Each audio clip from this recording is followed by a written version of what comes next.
Hello കൂട്ടുകാരെ, ഇന്ന് നമ്മൾ ഉരുളക്കിഴങ്ങ് കൊണ്ട് ഒരു അടിപൊളി മെഴുക്കുവരട്ടിയാണ് ഉണ്ടാക്കാൻ പോകുന്നത്. അതിനായി നമ്മൾ ഉരുളക്കിഴങ്ങ് എടുത്തു വെച്ചിട്ടുണ്ട്. അതിൻ്റെ കൂടെ തക്കാളി, ഉള്ളി, ഒരു പച്ചമുളകും കൂടി നമുക്കൊന്ന് അരിഞ്ഞിട്ട് വരാം. കഷ്ണങ്ങളെല്ലാം നമ്മൾ അരിഞ്ഞു വെച്ചിട്ടുണ്ട്. ഇനി ഒരു പാൻ എടുപ്പത്ത് വെക്കുക. പാൻ ചൂടാകുമ്പോൾ അതിലേക്ക് വെളിച്ചെണ്ണ ഒഴിക്കുക.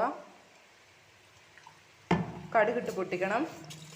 അതിൻ്റെ കൂടെ തന്നെ കുറച്ച് കരിവേപ്പിലയും കൂടി ചേർത്ത് കൊടുക്കണം. ഇനി ഇത് നന്നായി ഒന്ന് മിക്സ് ചെയ്ത് കൊടുക്കാം.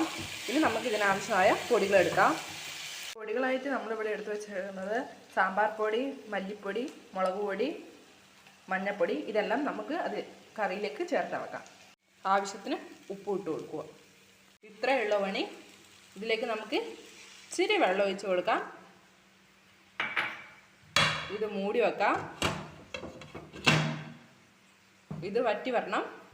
മെഴുക്കുവരട്ടിയുടെ റെഡി ആയിട്ടുണ്ട്.